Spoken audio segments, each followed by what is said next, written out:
ustedes un dictado que tengo de varios años y voy, a medida que avancemos los temas, voy repartiendo, colocando obviamente en el Classroom los temas que pueden provenir de una redacción propia mía o también de unas fotocopias de algunos textos que vale la pena tomarlos en cuenta. En relación a el tema del examen, normalmente es una parte es preguntas teóricas y otra parte son preguntas prácticas. En todo caso, las personas que hayan logrado ir acompañando las clases, resolviendo los problemas que planteamos, no tienen ningún problema el momento que llegue el examen. No hago no imparto ninguna prácticas que tengan puntaje, porque he visto que no tiene sentido, no hay forma de controlar de que la persona que entrega su práctica realmente ella misma la haya hecho, entonces no tiene sentido. Entonces lo que tienen que hacer ustedes es apuntarle a poder hacer bien el examen de manera de aprobar la materia, y lo que sí hago es, creo que hay un auxiliar que nos va a acompañar, uno o dos auxiliares en este semestre, y el puntaje que viene de los auxiliares o del tema de auxiliatura suma un total de 10 puntos y los 10 puntos se adiciona a la nota que ustedes puedan sacar en los exámenes. Obviamente, esto significa que en los exámenes en general nunca nadie saca 100, ¿no es cierto? Porque si a los 100 le adicionáramos los 10 puntos que vienen de la auxiliatura, ya serían 110 puntos. El puntaje además proviene también de las intervenciones que hagan ustedes, y en este semestre voy a tomar muy en cuenta este tema. Lo que pasa es que normalmente no participan y eso está muy mal. Entonces, las personas que vayan haciendo preguntas coherentes y que respondan también en forma coherente, voy a ir anotando a medida que van pasando las clases, voy a irles asignando un puntaje que puede ir desde 1 hasta 5 puntos. Imagínense si para el primer examen alguien tiene respondido algunas preguntas durante las clases o he planteado algunas preguntas coherentes, podría llegar a tener hasta 20 puntos solamente provenientes de la participación en la clase. Si en el examen saca, por decir, unos 60, ya tendría 80, ¿no? Obviamente que después de ver las estadísticas de los últimos años, el porcentaje que aprueba esta materia llega más o menos al 40, 50, 60%, pero nunca más allá de eso. Entonces, la forma de poder mejorar el puntaje que tienen ustedes en cada examen sería de esa forma, ¿no? Asignar a ustedes unos puntos adicionales. Los puntos también se adicionan, no hay ningún promedio que se hace. Más o menos eso sería lo que creo que sí para poder ir adelante. Por supuesto, estaría claro que es difícil hacer un seguimiento de quién es quién, que son demasiados alumnos. Normalmente el examen tiene mucha posibilidad de copiar, entonces más que todo es cuestión de cada uno de ustedes si hace el seguimiento correcto a lo que llevamos y si realmente van acompañando la materia. Es más conciencial, entonces no hay mucho problema desde ese punto de vista, no hay forma de lograr controlar que realmente haya personas que no copian. En algunas ocasiones hemos detectado que hay personas que suplantan a otras y se presentan como una persona mientras es otra persona. Pero muy difícil realmente lograr llevar de este tipo de cosas. Por supuesto que durante el examen uno tiene que tener su pantalla ya prendida y el micrófono también, eso sí es una norma. Y las personas que realmente no tienen posibilidad de tener la cámara encendida tienen que prepararse para el día del examen, porque eso simplemente no puedo hacer. Los temas, como acabo de decir, están son todos de la práctica, ¿no? O sea, una vez ustedes se dedican al tema de discursos jurídicos, que vienen muchos temas económicos, intento que estén preparados para poder resolverlo. Por supuesto que cuando uno hace una consultoría, en las consultorías no les van a nunca pedir que hagan una descripción de conceptos, ¿no? El tema de qué es la ideología no es posible tratar en una consultoría. Entonces, ese tipo de temas considero yo que son muy simples de poder aprender y no necesitan un docente para que ustedes logren captar lo que es un pluviómetro, por ejemplo, ¿no? Un pluviómetro es un instrumento que nos permite medir la cantidad total de precipitación caída en un sitio. Y obviamente puedo describir, puedo mostrar las figuras de un pluviómetro, fotografías y todo, ¿no? Pero no es la parte esencial de mi materia. En mi materia, como ya lo he dicho, yo voy a dar más importancia a la resolución de problemas. Eso sí, es que necesitan cuando encargan de un estudio hidrológico de una consultoría, ¿no? Los resultados y la forma de producirlos y la descripción que pueden hacer ustedes para acompañar a los resultados. O sea, si tienen que elaborar un informe para presentarlo de una consultoría, por supuesto, lo más importante son los resultados, las soluciones que producen y una descripción de ellos exclusiva de la pena que se referencia a ciertos redactar informes. Hasta el día de hoy se encuentra frecuentemente algunos consultores que no saben redactar y no es agradable eso. Por supuesto que toda la materia, todo lo que es ingeniería en realidad está más dirigido a la solución de problemas, a poder encontrar métodos de resolución de ellos y poder presentar resultados que nos sirvan para otras cosas. Y no se concentran en el tema de la redacción, por eso son malos en general los ingenieros cuando debamos redactar un informe. Bueno, dicho esto, empezaríamos con algunos temas ya aplicados. Si tienen alguna pregunta, la pueden hacer. Pueden también lanzar sus cuestiones en el chat que se tiene en la misma Meet. A Carolina, muy buenas noches, ya me han saludado. Ya, en relación a grabación de clases, prefiero no hacer porque ya ustedes mismos van grabando cuando necesitan algo, ¿no es cierto? Porque es demasiado luminoso los temas que uno trata y en el pasado cuando he logrado hacer eso, es tan pesada la grabación que uno haga que tampoco tiene mucho sentido para ustedes bajar esos temas, ¿no? Lo que sí es que muchos de ustedes mismos van grabando las clases y ustedes se van compartiendo. Por supuesto que si ustedes logran comprender, repasar y producir resultados en base a los textos y las preguntas en forma escrita que yo hago, no tienen ningún problema de mandar el examen. Por supuesto, si alguien necesita consultar la literatura, en internet y por suerte se tiene muchas universidades que producen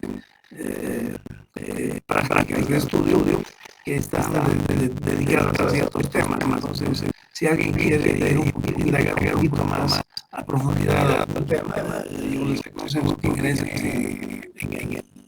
en internet y busquen miles de papers que producen informes de trabajo práctico de estudiantes en las universidades, etc. Entonces, desde ese punto de vista de bibliografía, creo que es sobra.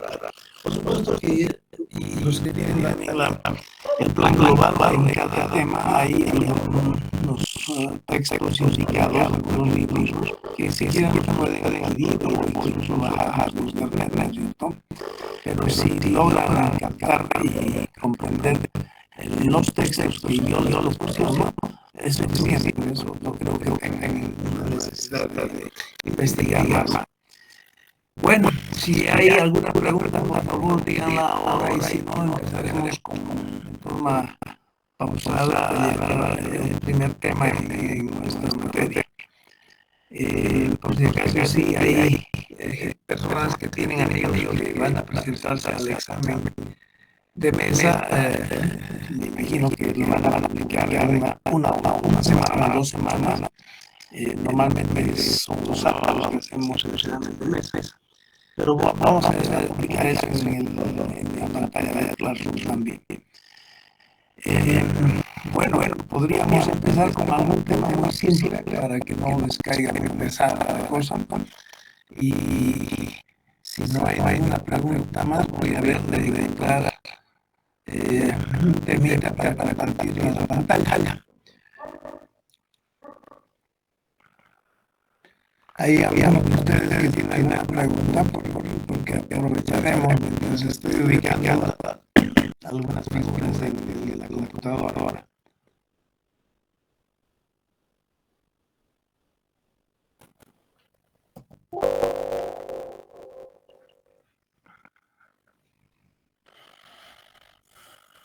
A ver, empezaremos con temas aplicados que en realidad son muy simples de lograr agarrar y resolver en consecuencia esas preguntas.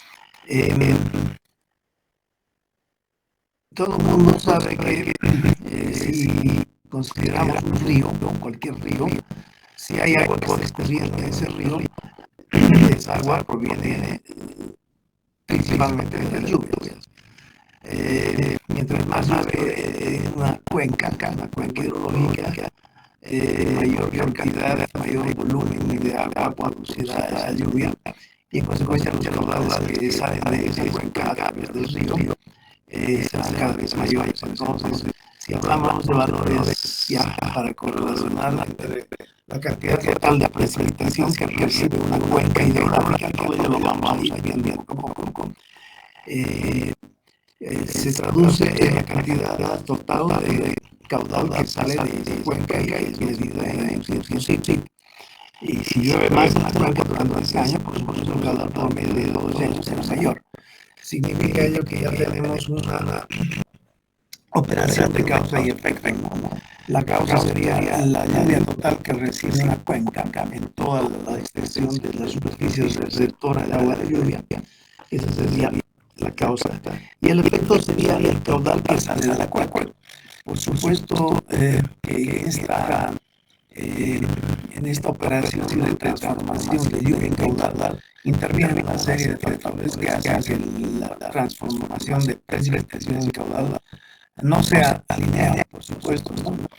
Si se fijan, si tenemos una cierta cantidad de agua que recibe una cuenca, una gran parte de las aguas de lluvia se va a infiltrar, a insumirse en el suelo. Otra parte se va a evaporar, por ejemplo, el follaje de las plantas que interceptan esa agua de lluvia en toda la planta. Retienen esas gotitas de agua, y esas gotitas de agua tal vez nunca van a llegar al suelo y van a ser evaporadas por acción del sol. Entonces, lo que resta solamente, lo que excede a lo que ya se ha filtrado, a lo que ya se ha evaporado, y que no está retenida, por ejemplo, en los charcos que se producen, charcos de agua en la cuenca, va a empezar a escurrir hacia las zonas más bajas del río, y eso va a conformar lo que es el caudal de un río, el flujo de un río, y este volumen de agua, que ya llamamos caudal, es un volumen por unidad de tiempo, va a salir, ¿no es cierto? Todavía no estoy compartiendo la pantalla, por si acaso.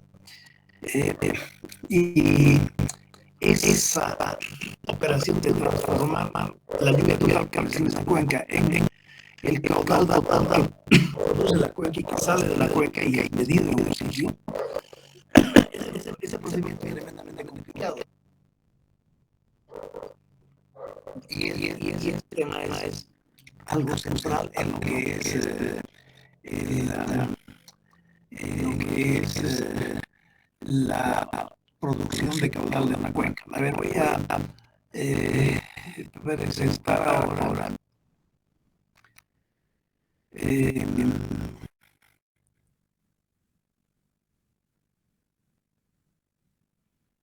Ya, si se fijan en la pantalla, espero que estén viendo la pantalla. Si alguien ve que no sale la pantalla, por favor, me tiene que decir directamente, no se ve nada, ¿cierto?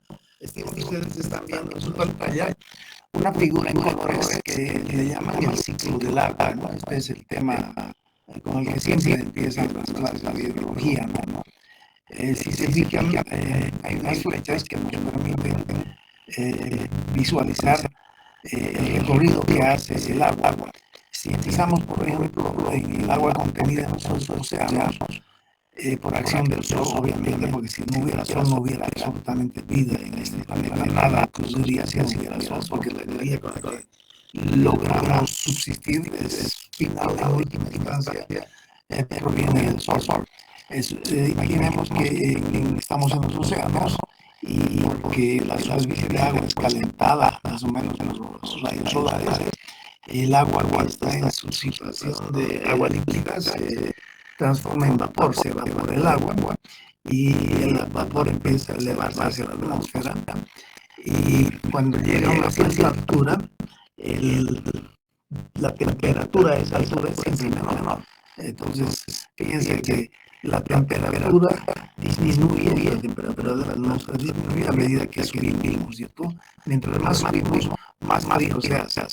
Y depende de esa disminución de temperatura de algunos factores, pero en promedio se puede decir que por cada 100 metros que nos elevamos verticalmente, la temperatura disminuye en 0,7 grados.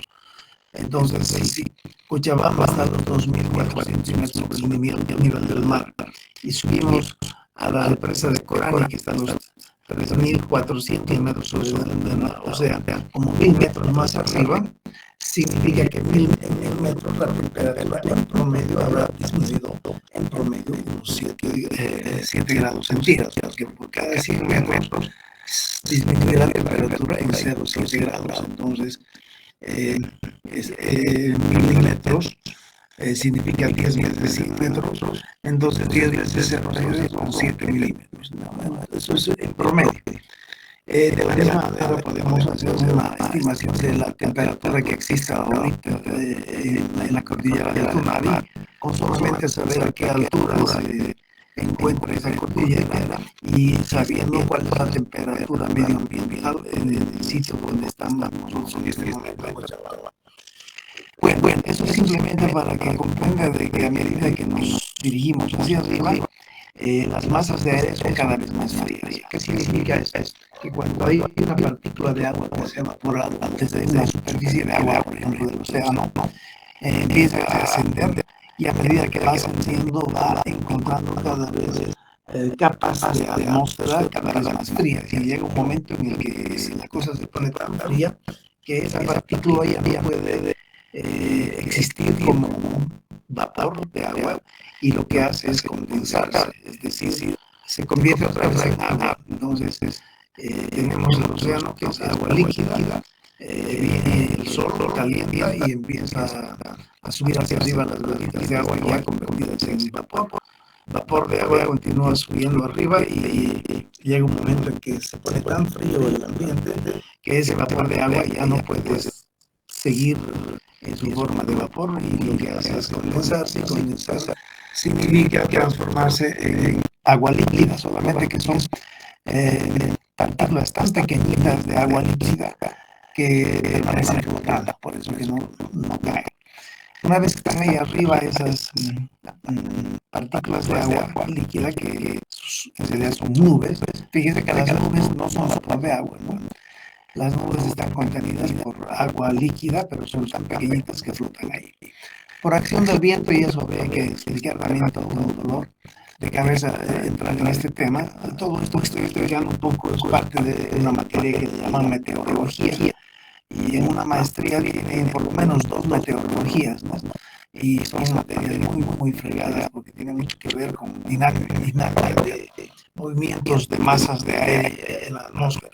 Pero para nosotros no es suficiente con comprender de que esas gotitas que han sido evaporadas, convertidas en vapor, se elevan y nuevamente se convierten en agua líquida, como formando lo que son las nubes, que son gotas minúsculas de agua, y esas nubes son empujadas hacia los continentes debido a los vientos, y otra vez habría que explicar por qué se producen los vientos. Otra vez los vientos se producen porque hay diferencia de presiones de un sector a otro, y la diferencia de presiones tiene mucho que ver con la cantidad de energía solar que recibe una u otra masa de aire.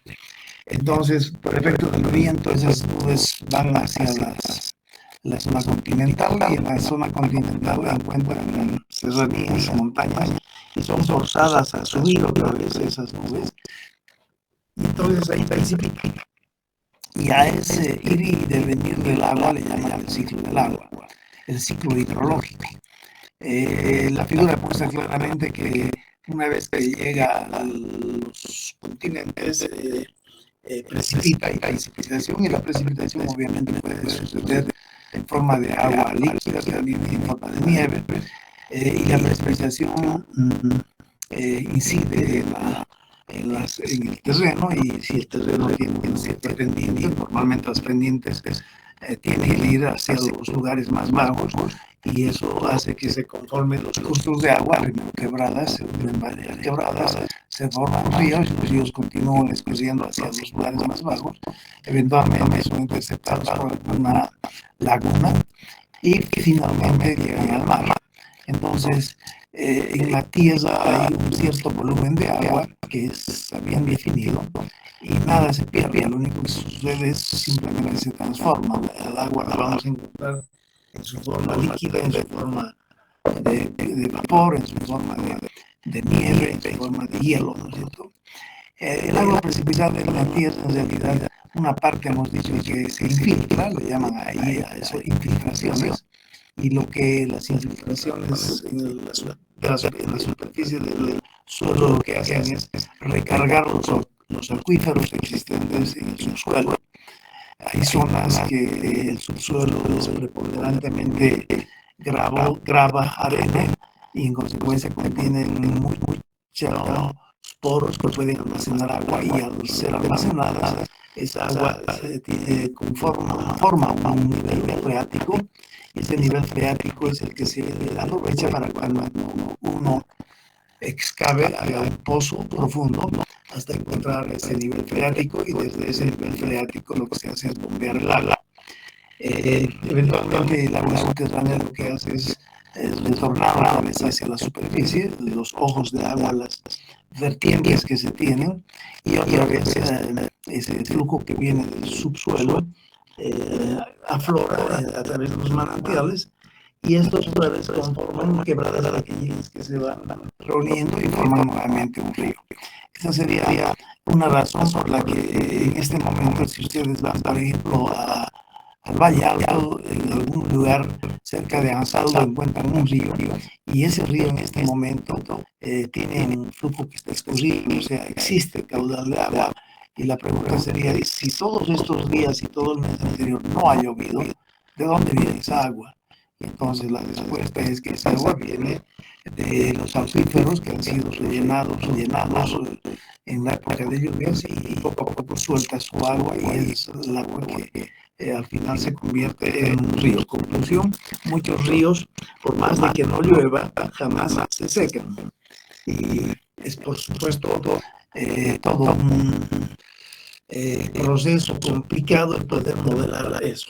En todo caso, vamos a llevar a ver un modelo muy simple para poder mostrar cómo meses en los que no existe ninguna lluvia, pero sí existe el caudal. Entonces, el caudal en ese mes está escurriendo, saliendo de la cuenca, y está siendo registrado debajo de un puente, por ejemplo.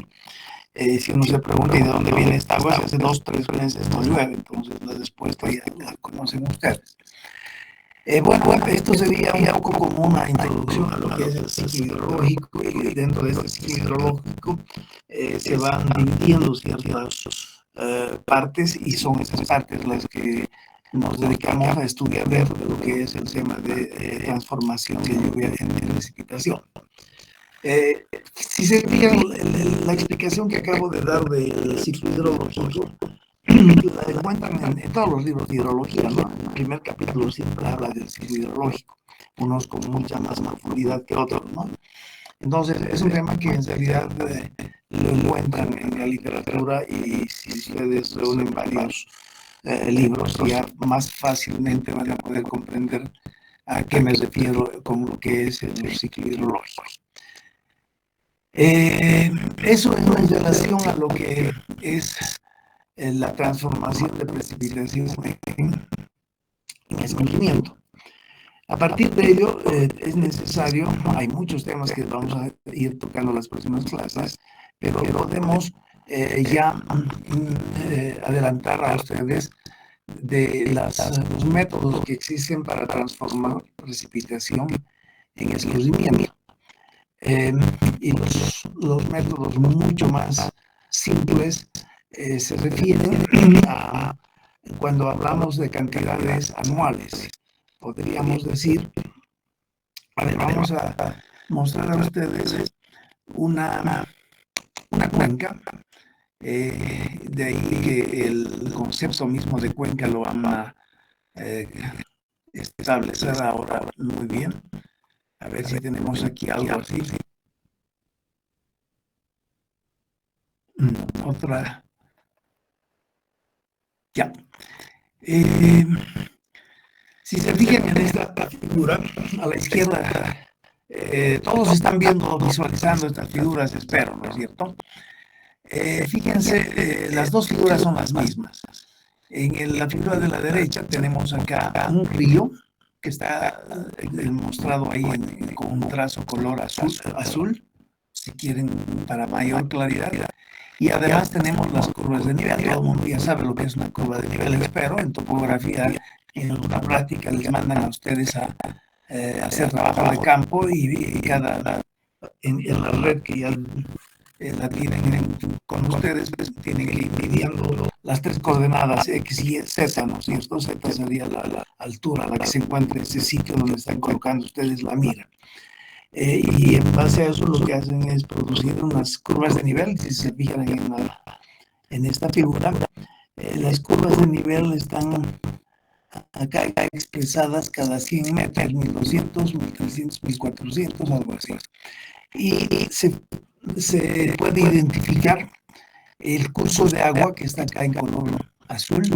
Se dirige obviamente de la parte más alta, desde el sur hacia el norte, y vamos a suponer que en este sitio que está circulado en color rojo, vamos a hacer un aprovechamiento de agua. Cuando hablo de un aprovechamiento de agua, significa que estoy intentando captar el agua que me ofrece este río que nace ahí arriba, y en su transcurso a la margen izquierda recibe un tributario que también está expresado de color azul, y juntos continúan. Y antes de unirse a este otro río que viene de acá de la izquierda hacia la derecha, antes de unirse a ese río que es acá en este sitio donde ven ustedes el visor en color verde, antesitos de ello hemos determinado de que vamos a hacer captación de ese río. Cuando hablo de captación de las aguas que le trae ese río, me refiero a una captación a través, por ejemplo, de una presa. Si veo un sitio adecuado, puedo construir una presa, almaceno el agua y de ahí capto el agua, ¿no es cierto? La otra forma de captar ese río sería no construir una presa, sino construir una toma de pasada, como lo que normalmente hacen los comunarios en las zonas rurales. Hacen sus atajados, ¿no es cierto? De manera que embalsan un poco el agua y lo desvían hacia un costado, y a través de un canal de riego por gravedad llevan hasta la zona donde ellos necesitan de esa agua. En consecuencia, en ese sitio donde vamos a hacer una captación de agua, precisamos conocer con cuánta agua contamos, cuál es el volumen total de agua que cada día, que cada mes, que cada año el río me ofrece en ese sitio. Y como decía hace un momento, el agua que va a salir ahí en ese ciclo verde, en esa sección, es agua que proviene de este río, y al final, cuando hablamos en superficie, es el agua que ha sido recepcionada por la cuenca del río. Y la cuenca está acá indicada en trazo anaranjado, si se dan cuenta. Acá se tiene un pico.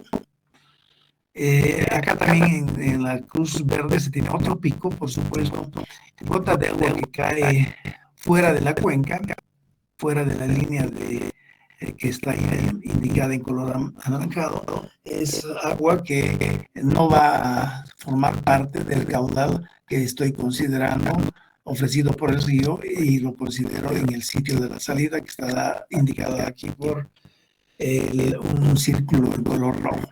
Vamos a aprender a trazar esta divisoria de cuenca, se le llama.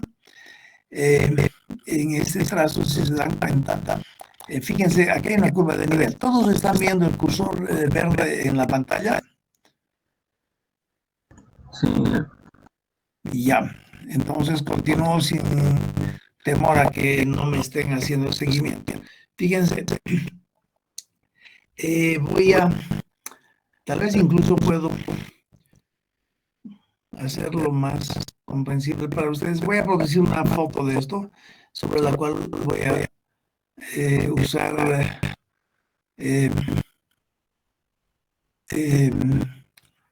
un marcador, de manera que sea más fácil la comprensión. Ya. Espero que sigan viendo ustedes la cuenca que está ahí delimitada, ¿no es cierto? Estoy buscando mi lápiz electrónico para poder dibujar ahí lo que realmente es necesario para mostrarles. Ya. Les decía que si, por ejemplo, en este sitio yo voy a identificar a la divisoria de cuenca que está en color anaranjado, puedo directamente mostrar que si logro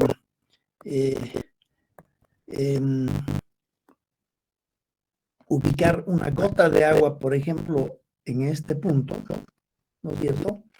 Esa gota de agua lo que va a hacer es, se va a dirigir a la siguiente curva de nivel más baja y va a cruzarla a 90 grados. Me imagino que eso sucede de esta manera, así, ¿no es cierto? A partir de eso continúa hacia la siguiente curva de nivel, y en realidad lo que va a hacer es ingresar en el curso de agua, ¿no es cierto? Fíjense que esa cruz negra está ubicada dentro de la cuenca. ¿Qué sucede si esa cruz está ubicada fuera de la cuenca? A partir de ese punto, cuando quiero seguir el trazo, el camino que seguiría la gota de agua, lo que va a hacer es, como acabo de decir, se va a dirigir en forma lo más rápido posible a la siguiente curva de nivel más baja, y de ahí lo propio así, y va a ingresar en este río. Fíjense que la gota de agua caída en este sitio no forma parte del río que estoy considerando. En cambio, esta otra gota de agua que está en un cuadrado sí forma parte de la cuenca que estoy considerando. A ver, y eso tiene que cumplirse en todo lado. Fíjese, otro ejemplo, si esta es una curva de nivel, ¿no es cierto? La estoy repasando en negro. Es otra vez otra curva de nivel. Y cuando sobre esa curva de nivel yo considero una gota de agua, por ejemplo, acá, nuevamente esta gota de agua, si es que no se infiltra, si es que no se queda en un charco, si es que no se evapora hacia la atmósfera, lo que va a hacer es escurrir. Y va a escurrir en forma lo más rápido posible a la siguiente curva de nivel, la va a cortar a 90 grados, y a partir de ahí va a continuar yendo a la siguiente curva de nivel, a la que la va a cortar o a incidir también a 90 grados. En consecuencia, esa gota de agua nuevamente va a escurrir hacia el río contiguo, el río que no nos interesa. Nos interesa todo gota de agua que forme parte de la cuenca. Entonces, fíjense, a esta parte de acá, yo la llamo una nariz. Si se fijan,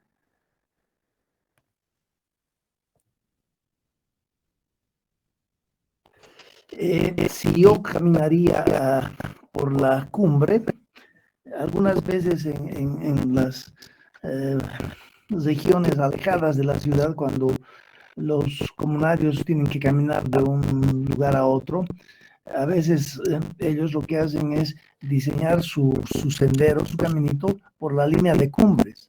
¿No es cierto? Fíjense, yo voy a diseñar ese caminito por la línea de cumbres. Cuando yo recorro a través de este trazo, es un color rojo, yo voy a poder ver a ambos lados, a la derecha y a la izquierda. Si voy de sur a norte, yendo hacia arriba, imagínense que estoy caminando en esta línea punteada en color rojo. La ventaja de ir por la línea de cumbres es que yo tengo visión hacia los dos lados, puedo visualizar, puedo ver este río, ¿no es cierto? Pero también puedo ver este río, porque ambos ríos van a estar en la quebrada ahí abajo. Entonces, por eso a esta parte que acabo de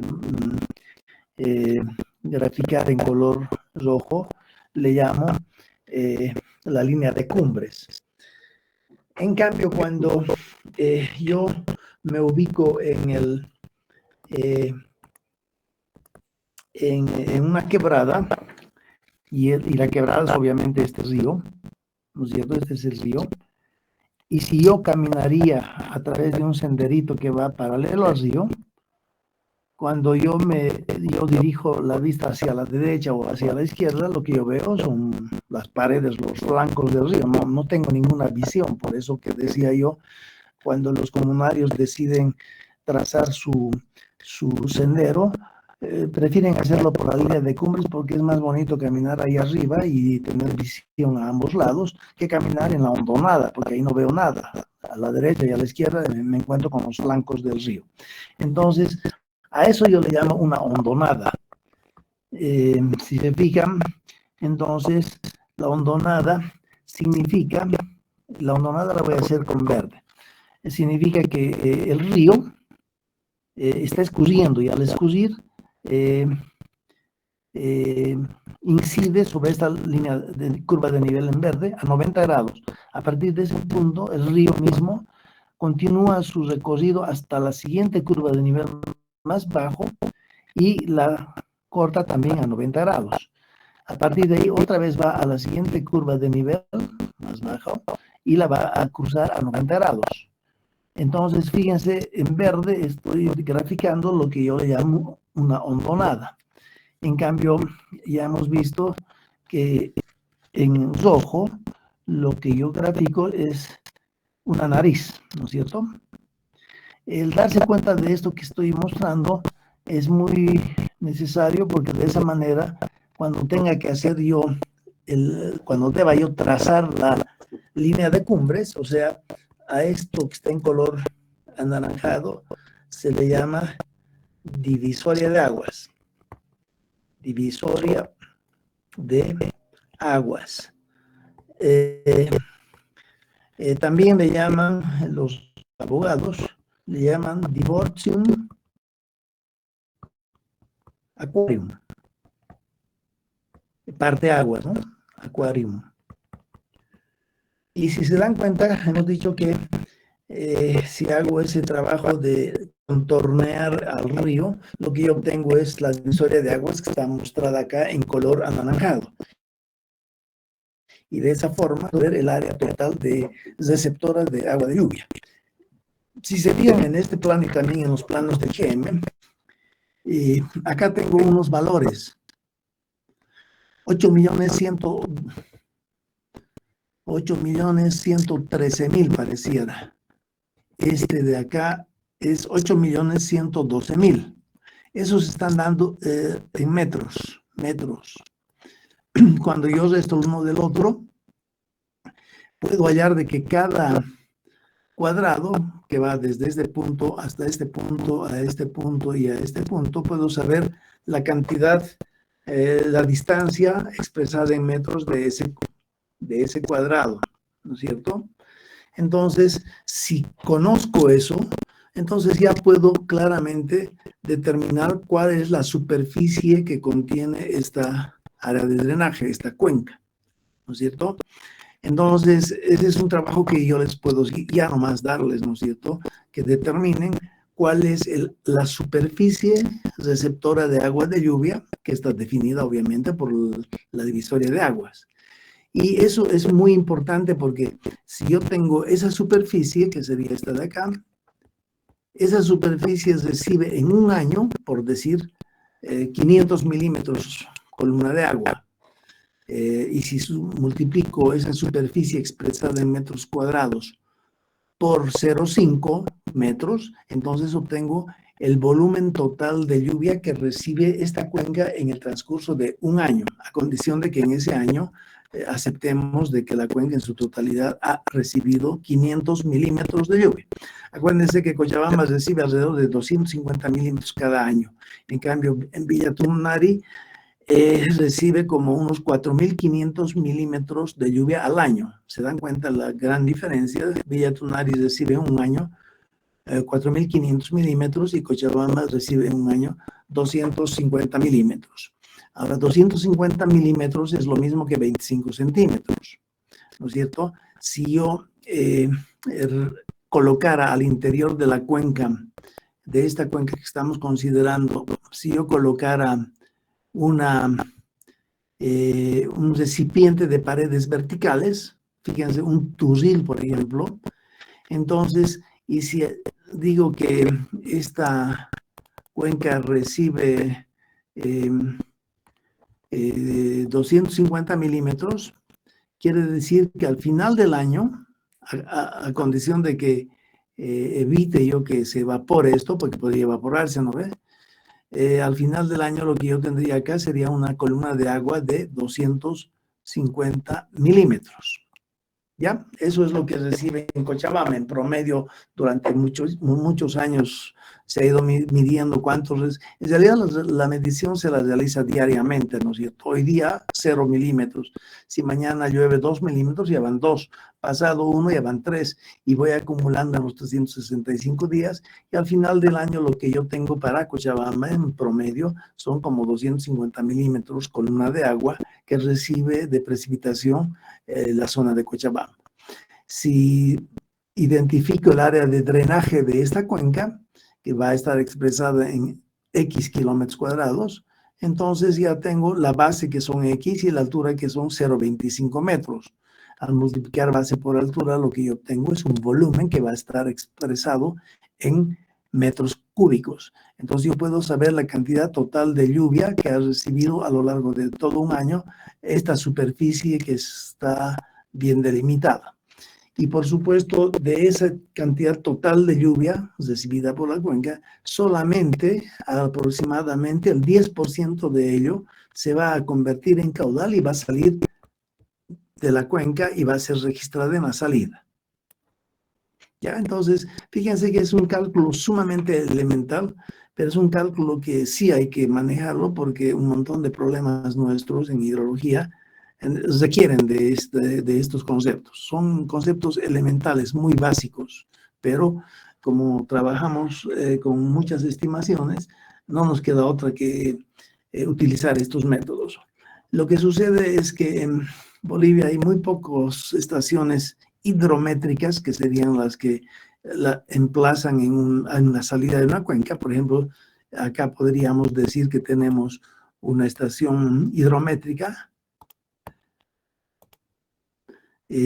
Por ejemplo, si acá colocamos una estación hidrométrica, podríamos medir el caudal que atraviesa esa sección cada día el río, ¿no es cierto? Entonces tendríamos al final del año, para cada día yo estimo el caudal, vamos a ver cómo estimamos el caudal después, lo medimos con un molinete, por ejemplo. Al final del año yo voy a contar con 300 valores, cada uno de ellos representa el caudal promedio diario que ha sido medido a la salida de la cuenca. Obviamente, si eso significa que son, por ejemplo, 3 metros cúbicos por segundo, los 3 metros cúbicos por segundo, si asumo de que proviene de la media de 365 valores, es decir, algunos días el valor ha sido más grande, otros días ha sido más pequeño, pero en promedio la media aritmética de esos 365 valores resulta 3 metros cúbicos por segundo. Si tengo 3 metros cúbicos por segundo como promedio de caudal que produce esta cuenca en ese año, y tengo además también de que en promedio en todo el año ha recibido esta cantidad de lluvia, si comparo los dos, ya puedo establecer de ahí lo que le llamamos un coeficiente de escurrimiento, es decir, ya estoy viendo coeficiente de escurrimiento, que es la cantidad de caudal que es producido al recibir la cuenca una cantidad total de precipitación. ¿Se dan cuenta? Coeficiente de escurrimiento es igual a Q sobre P. Q es el caudal promedio anual que sale de la cuenca, y precipitación es la precipitación total, metros de columna de agua que ha recibido en todo el año. Y obviamente esto va a ser siempre menor a 1. ¿Por qué? Porque de la cantidad total de lluvia que recibe la cuenca, como el 90% se va a insumir y se va a infiltrar, y solamente el 10% va a restar, va a sobrar, y en consecuencia es agua líquida que va a empezar a escurrir a través del río hacia aguas abajo, va a salir de la cuenca y va a ser registrado en el sitio ese. Eso a grandes rasgos de cómo más o menos podríamos transformar un valor de precipitación anual en su correspondiente caudal que produce en promedio ese año, a condición de saber cuánto se ha insumido, cuánto se ha infiltrado en la cuenca en su conjunto. Porque de esos 250 milímetros que caen en el transcurso de un año, un montón de ellos se va a infiltrar, ¿no es cierto?, excepto en la época lluviosa, cuando ya ha llovido varios días y la cuenca, el terreno se encuentra completamente saturado de agua. Por más que siga lloviendo, ya no entra más, ya no penetra más en el suelo, y entonces hay agua sobrante que empieza a escurrir. En cambio, si estamos al inicio de las lluvias, septiembre, octubre, por ejemplo, una primera lluvia que caiga sobre Cochabamba en los próximos días, si cae en un día 5 milímetros, de los 5 milímetros, tal vez la totalidad de ellos se van a insumir, se van a infiltrar. En consecuencia, el caudal que produce esa lluvia, que corresponde a esos 5 milímetros de columna de agua, es 0. Pero si esos 5 mismos milímetros de agua caerían sobre una superficie que ya es completamente saturada, que ya no ingresa nada más de agua, tal vez los mismos 5 milímetros no les quede otra que empezar a escurrir hacia aguas abajo, y en consecuencia el coeficiente de escurrimiento en esa situación va a ser alrededor de 1, o sea, 100% de rendimiento, si se podría hablar de rendimiento de la cuenca. En cambio, si estamos en plena época seca, el rendimiento tal vez es 0, porque todo lo que llueve se insume y se infiltra y no nos resta nada para escurrir. Ese mismo razonamiento se lo puede hacer cuando consideramos no la lluvia que cae en unas cuantas horas, sino la lluvia que cae en todo un año, y eso es lo que hemos visto acá a través de esta figura que estamos mostrando. ¿Hasta ahí se comprende todo? ¿No hay problema en esto? Preguntas. Una pregunta interesante que me puedan hacer y empiezan a ganarse puntos para ser adicionado a su nota del primer examen que viene dentro de unos meses. Ya no hay ningún mensaje tampoco en el chat. Hasta ahí más o menos han seguido lo que quiero decir con esta introducción a transformación de precipitación en caudal. Ya, entonces lo que podríamos empezar a hacer es retornemos a esa misma figura de la que estoy hablando. No es esa. Ya. Fíjense que en estas dos figuras, en realidad lo que yo hago, les proporciono la figura de la izquierda y les proporciono también el circulito rojo, y lo que hago ahí es solicitar a ustedes que identifiquen la divisoria de cuenca, trazado de la línea divisoria de cuenca.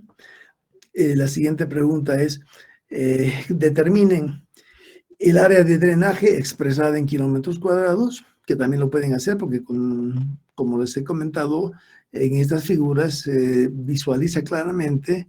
Acá, por ejemplo, fíjense que acá tenemos 212,000 metros, esto estamos hablando en horizontal, ¿no?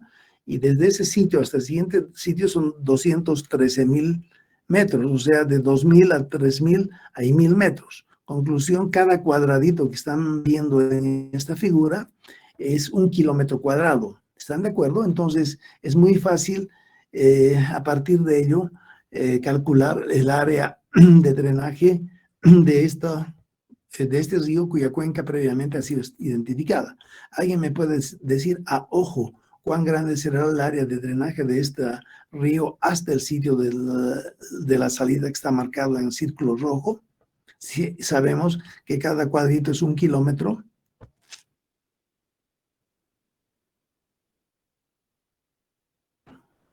¿Quién? ¿Alguien ya nomás? Estamos haciendo un cálculo a ojo, ¿no es cierto? Ese tipo de cálculos a ojo es lo que más ayuda, porque cuando ustedes se pongan a hacer esto con detalle y terminen produciendo un valor que representa los kilómetros cuadrados de área que tiene esta cuenca, si antes de ello ya saben a ojo cuánto tiene que ser la respuesta, entonces no hay donde perderse, ¿no es cierto? En realidad eso es al final el criterio que deban ustedes continuamente lograr. No necesitan saber a la décima la cantidad de kilómetros cuadrados que contiene esto, pero si lo hacen de un tirón a una simple mirada, ese valor ya les da mucha certeza en el resultado que vayan a obtener aplicando algún otro método más sofisticado para determinar el área de drenaje de esta figura. ¿Quién tiene ya calculado cuánto se presenta, más o menos, esa figura? 10 kilómetros cuadrados, dice nuestro amigo Ricardo. A ver, Sergio Denis, 9 kilómetros cuadrados, y Ricardo Raúl, 10 kilómetros cuadrados, y el resto ya han llegado tarde. A lo sumo, los dos primeros, voy a ver si más o menos está correcta su respuesta, entonces ya tienen ganados 3 puntos. Veamos si es verdad los 10 kilómetros cuadrados o 9 kilómetros cuadrados que dicen las dos primeras personas.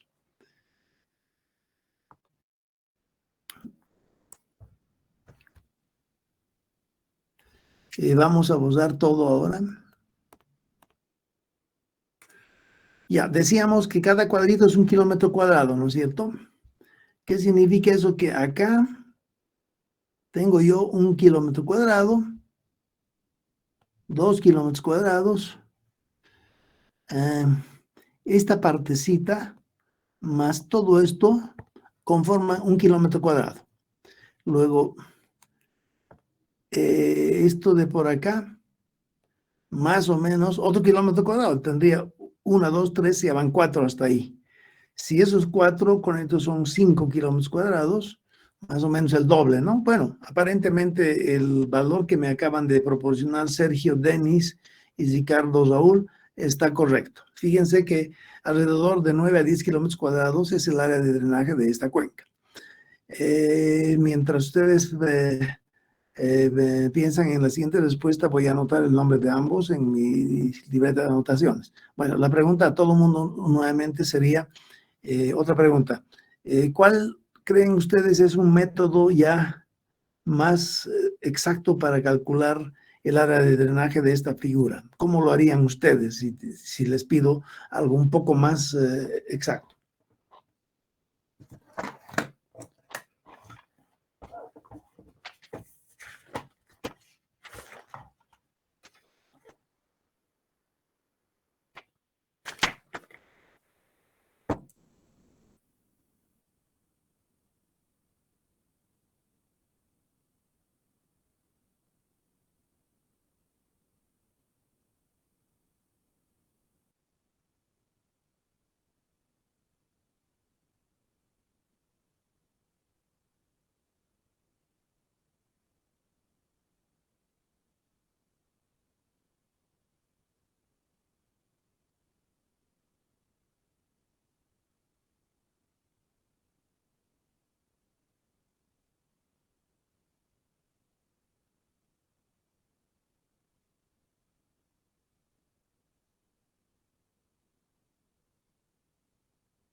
¿Alguien tiene la respuesta?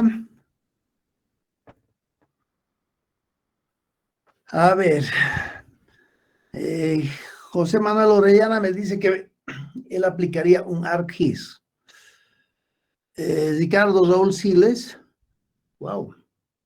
Ricardo Raúl Siles, ya te has ganado 3 puntos hace rato, pero ahora lo que estás diciendo es utilizar Gauss. Pucha, Ricardo, ¿cómo utilizaríamos Gauss?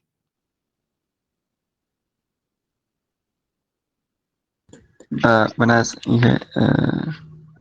Yo me acuerdo que cuando tomé topografía para calcular la superficie de cualquier superficie, hacíamos por un método de Gauss, por coordenadas, multiplicando el eje X por el eje y haciendo el medio. Lo que pasa es que esos ejes acá no lo tienes, ¿no? O sí, no sé. Uy, porque Bueno, si es un mapa ya en un AutoCAD, tal vez se podría sacar los datos, pero y ya, obviamente si lo tienen dibujado en AutoCAD, bueno, AutoCAD tiene su utilitario que automáticamente te les dice el área, ¿no ven? Todos están de acuerdo. Todos manejan AutoCAD. ¿Cuántos hay que no manejan AutoCAD? 3 puntos a los que no manejan. Nadie, nadie. Ya. Bueno, ArcGIS obviamente es José Manuel Orellana y Anabel Reinaga, no manejan AutoCAD. Analí Arlet tampoco, qué vergüenza, a estas alturas del partido, hasta yo un poquito sé manejar AutoCAD, pero ustedes ya debían ser hachas en ese tema. Ya, a ver, estoy hablando ahora de qué otro método más exacto habría. Bueno, ArcGIS es una posibilidad, ¿no es cierto? Los que han llevado o van a llevar ese tema saben que pueden, le llaman georreferenciar esa figura, ¿no ve? Y una vez que la tienen bien clarito, ArcGIS o AutoCAD automáticamente les devuelve a ustedes el área. Es una belleza esos paquetes hoy en día, ¿no es cierto? Erika Alejandro Salvatierra, me dices que por isoietas, pero está yendo muy lejos. Isoietas es un método que nos permite averiguar la precipitación promedio espacial que recibe esa área, esos 10 kilómetros cuadrados, ¿no? Eso, para eso sirve isoietas, pero isoietas no nos sirve para calcular el área que tiene esa figura en este momento, porque hasta este momento no tenemos trazadas ninguna isoietas todavía, ¿no? Y Fernando Eufrasio Atahuichi Aguilera, no, Atahuichi Ochoa. Me dice por estadísticas, pero eso es medio chanfle también. ¿Cómo por estadísticas? No entiendo. ¿Cómo sería por estadísticas? Fernando, más o menos, ¿podrías explicar cómo sería ese método por estadísticas para hallar la superficie de esa figura, a condición de saber su escala? Inge, no me equivoqué, es que yo creí que era para sacar los datos. Ya, tú ya has estado en esta materia, creo, ¿o no? No, Inge. Ya, bueno, no, nada que ver. Tal vez Erika Alejandro ya ha hecho la materia de hidrología, entonces ya sabe que son isoyetas. Bueno, Erika Alejandro Salvatierra, otra vez me dices por precipitación promedio. No estamos hablando de precipitación, estamos hablando de una figura, estamos hablando de la escala, ¿no? De 1000 metros de esos cuadrados, y estamos preguntando cómo afinaríamos el cálculo más exacto del área que tiene esa figura. Si fuera un rectángulo no hay donde perderse, es base por altura, ¿verdad? Si fuera un cuadrado es lado por lado. Pero es una figura medio completamente cualquiera, desigual, ¿no? Entonces, para esa figura queremos ver un método para establecer con mayor certeza su área y obviamente ArcGIS, AutoCAD son dos métodos bien aprovechados para ello. Luego dice, José Manuel Sibila dice, podríamos sacar las coordenadas norte y este de la superficie y luego aplicar determinante de Gauss y llegaríamos a una área aproximada exacta. Tal vez eso es bueno. Yo no conozco ese método, sí, me imagino que José Manuel te refieres también al que hace un rato hablaba nuestro amigo de Ricardo Raúl Siles, Gauss por coordenadas, decía, que en topografía han visto. Podría ser también, no sé, pero José Manuel Orellana dice que no sabe AutoCAD ni GIS, Anabel tampoco y Anali tampoco. Una pregunta, ¿AutoCAD llevan dentro de alguna materia en forma oficial?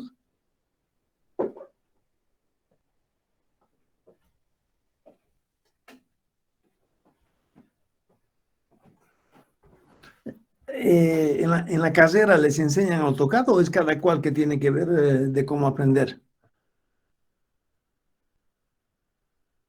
Depende del docente, Inge. Porque en dibujo técnico, por ejemplo, Yamil Villazón nos obligaba a ir a las clases de AutoCAD, pagando una suma de, no me acuerdo, creo que era 15 pesos aparte. ¿Iban a alguno de esos cursitos que dan ahí en la zona o no? En la misma UMS, donde están las computadoras, en la biblioteca arriba. Ya, me En el imagino CAI. que, Edu Matías, me imagino que algún estudiante les enseña o no. ¿Quién enseña ahí? ¿Un docente o un estudiante? El auxiliar. El auxiliar. Bueno, no está, esas cosas sí o sí tienen que saber, ¿no es cierto? No hay dónde perderse. Poco a poco tienen que aprender. A ver, entonces, José Manuel Orellana, que ha dicho que se puede usar ArcGIS, tiene 2 puntos, más 2 puntos, está anotado. El resto no vale la pena anotar. Bueno, en realidad, una forma de hacerlo también es, ustedes pueden cuadricular el área que están considerando, ¿no es cierto? Si sabemos que a ver, voy a volver a repasar en azul.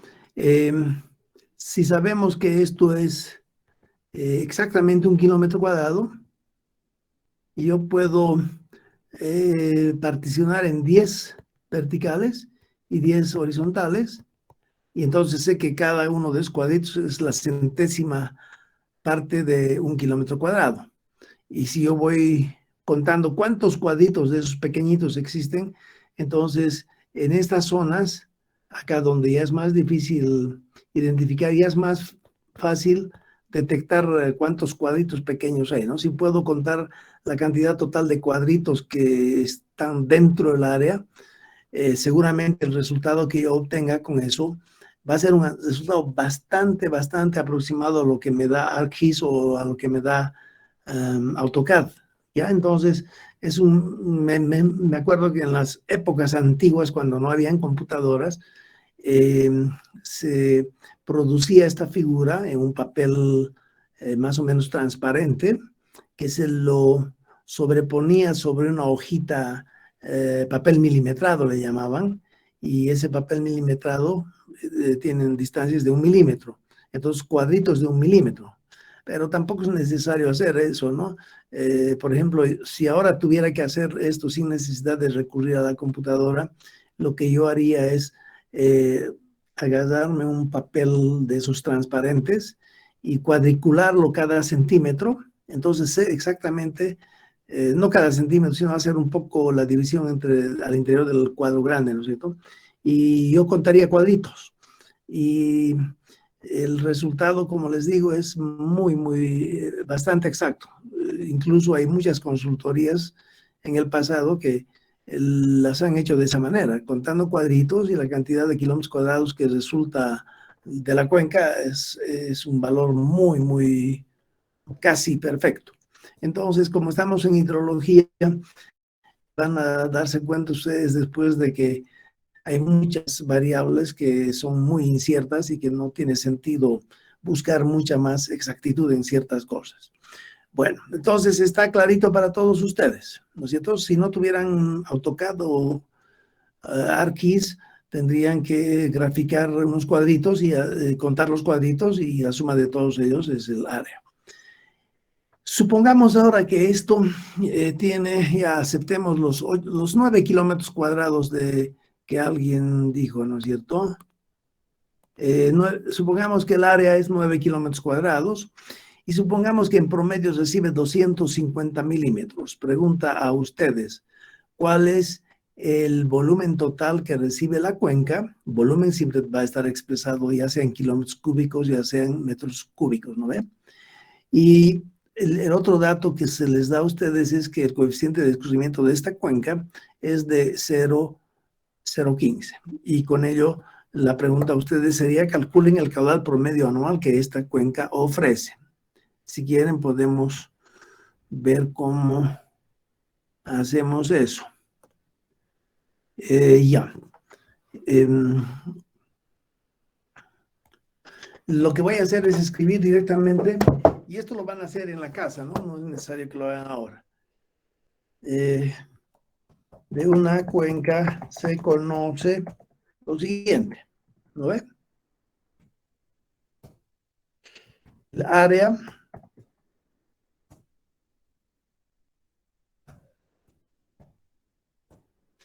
hay algo que está fallando aquí. Estos teclados de inglés y español es cada vez un dolor de cabeza, ¿no? A ver si logro algo. Y ni siquiera sale acá para transformar el español al inglés. Qué macana. Bueno, intentaremos hacer con errores ortográficos. Área en 9 kilómetros cuadrados. Precipitación anual 450 milímetros. Coeficiente de escurrimiento, perdón, a ese coeficiente se le llama siempre CE. Esto es igual a 0,15. Pregunta: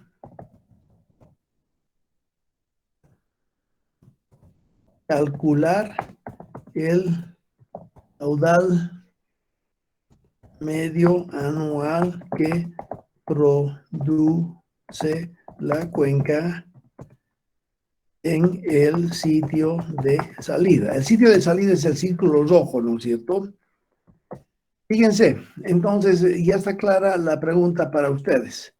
Es de la cuenca, supongamos que alguien lo ha medido bien y tiene 9 kilómetros cuadrados.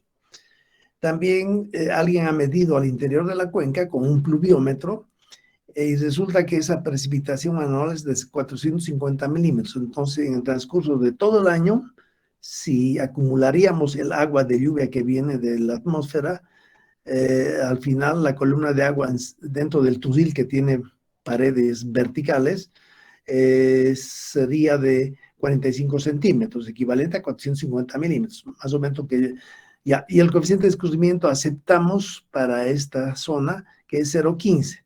El coeficiente de escurrimiento es la cantidad de agua que sale de la cuenca dividido entre la cantidad de agua que entra a la cuenca. ¿Se dan cuenta? Lo que entra a la cuenca son 450 milímetros. Y lo que sale de la cuenca es el caudal que en todo el año sale en promedio. Y la pregunta es: si de los 450 milímetros de lluvia que reciben todo el año, solo el 15% se convierte en caudal, entonces calcular el caudal medio anual que produce la cuenca. ¿Está claro? ¿Pueden ustedes lograr hacer eso solitos en la casa? Entonces, si es que han entendido la explicación, pueden fácilmente resolver este problema.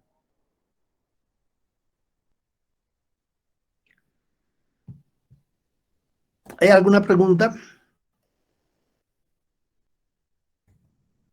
Porque ahorita nos vamos a despedir porque viene el otro grupo a la clase. Ya, estas preguntas se refieren a esa figurita que la voy a colgar en el Classroom. Ya, fíjense que esta figura ya es, en el anterior semestre han tenido que ustedes en la casa trazar esta divisoria de cuenca, pero hoy día les estoy dando eso. Obviamente después les voy a dar otras cuencas para las cuales van a tener que trazar la divisoria de cuenca.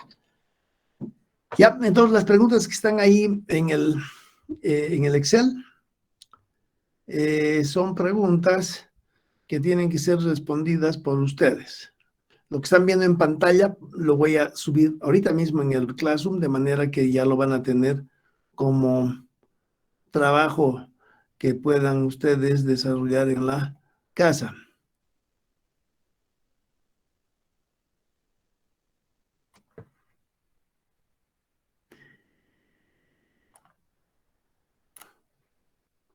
Ya, eso está subido entonces en la en el Classroom. ¿Hay preguntas hasta ahora?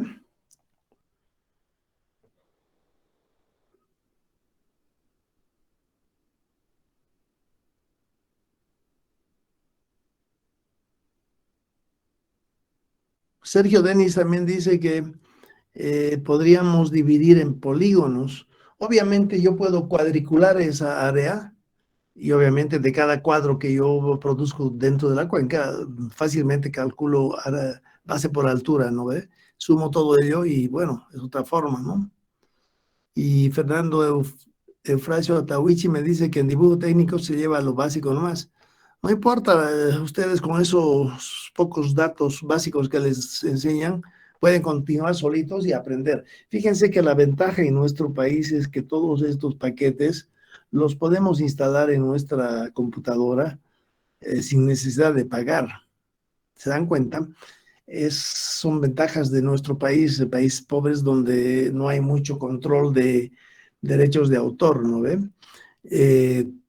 Ustedes con un poco de esfuerzo compran su computadora y le cargan AutoCAD o le cargan ArcGIS y no tienen que pagar cada año por utilizar esos utilitarios, ¿no es cierto?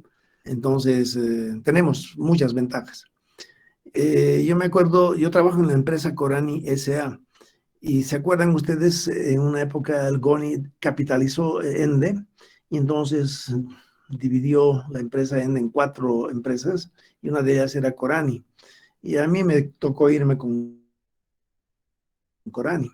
Y bueno, empezamos a trabajar con los gringos y todos los que teníamos computadores, obviamente computadores del trabajo, era prohibido cargar ningún programa que se deba pagar. Y si se ponen a pensar, absolutamente todos los programas se pagan, no hay nada gratis. Bueno, hay algunos ahora que han aparecido que son de libre acceso y que no están pero basados en los utilitarios que trae Windows, ¿no es cierto? Entonces, en esa época yo decía, es una pena porque en el trabajo, si uno no tiene cargado nada, pucha, no aprende nada, ¿no ve? Y si había que cargar, había que hacer todo un trámite, y como era muy caro, solamente si demostrábamos que era muy necesario, nos lo cargaban, pero los gringos pagaban así cada año, y es un montón de plata que hay que pagar por cada paquete, ¿no? En conclusión, eso significa que esos estudiantes de países europeos donde hay que pagar realmente por estos utilitarios, están más restringidos que nosotros. Nosotros solamente tenemos que tener el empeño de practicar una serie de utilitarios, que sí, pues, en todos ahora paquetes que se utilizan, ¿no es cierto? Porque no nos cuesta.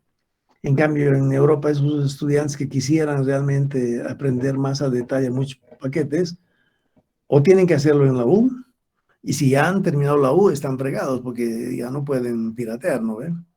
En una ocasión teníamos un libro básico en alguna materia, y ya estábamos como 2 meses avanzando ya en el periodo semestral, y ese libro no se lo encontraba en ningún lado. Y a alguien se le ocurrió decir en la clase, pero nosotros lo fotocopiaremos. Y el docente escuchó eso y alzó el grito al cielo y dijo, no, eso no pueden hacer.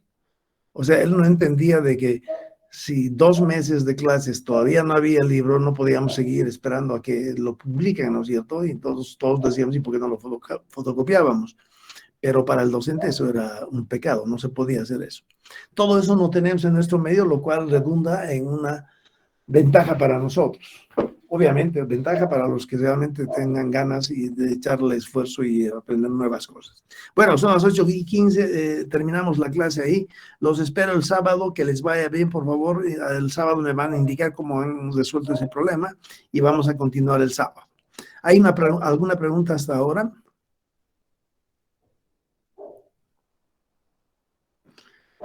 Bueno, en vista de que no hay preguntas, aquí me despido, que les vaya bien, cuídense bien, por favor no salgan, vacúnense las 2 vacunas los que puedan y nos vemos el sábado. Que les vaya bien, aquí me despido entonces. Hasta luego.